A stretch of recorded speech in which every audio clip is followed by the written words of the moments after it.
I'm Richard Armitage, and I'm in the studio today recording The Other People by C.J. Tudor. It's a story about a man called Gabe who sees the face of his daughter in the rear windscreen of a car whilst travelling on the M1 motorway.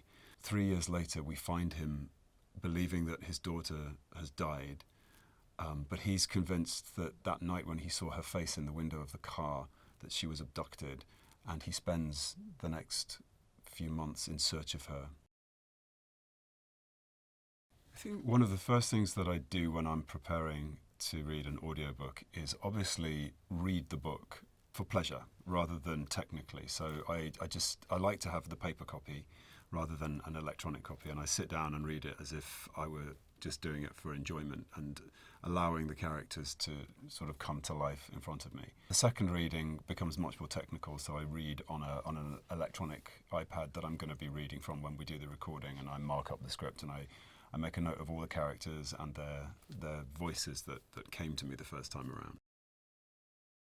I think recording an audiobook it has a lot of similarities to the work that I do on stage and in film. The preparation is slightly different because the work is done for me by the writer. What I'm finding in more recent years is that it's like a stepping stone between reading a script and actually performing a role. There's this middle ground when you're performing it vocally for an audio. So it's not really a reading, it's a performance. And subsequently, because of that, I have actually optioned a few books that I think can be developed into TV series or film, because I feel like there's this middle ground now with audio recordings where they can really come to life in like a first presentation. So I use it as a way of doing that, because as the reader, I get to be the director as well, which is great. The character voices, whenever you're reading, I do try not to interfere too much. The characters, especially with good writing, the characters' voices just seem to be there. They tell me what they're going to sound like, or Kaz Tudor tells me what they're going to sound like. She often describes them physically, which gives you a clue as to what they might sound like. And usually I'll cast myself in one of the roles.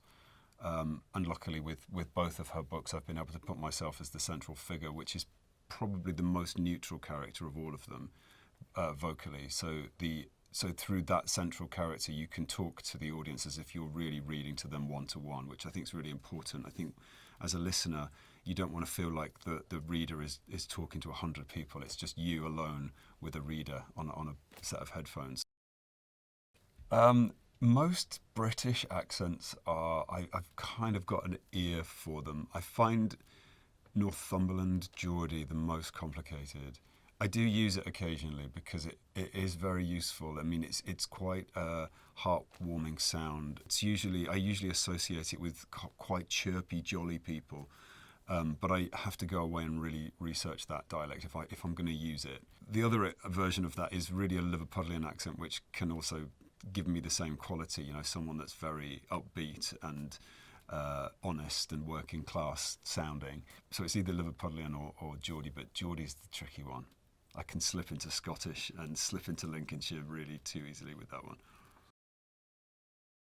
Gosh, it's quite hard to choose a favourite character from this book. I would have to say Gabe, actually, as that central figure. I feel like his resurrection throughout the story is really quite interesting, and I think I always think cinematically when I'm reading, and I see this husk of a man at the beginning that kind of comes back to life when he realizes that he's found his daughter, and then begins to create a future for himself that he thinks was lost because of this terrible tragedy that happened to him. So as dark as the story is, it does have like this shining light at the end of it, and he represents that. So yeah, Gabe. C.J. Tudor's work, to me, it just feels very accessible. I like how dark the world is that she creates, but she writes with a lot of humour and humanity as well.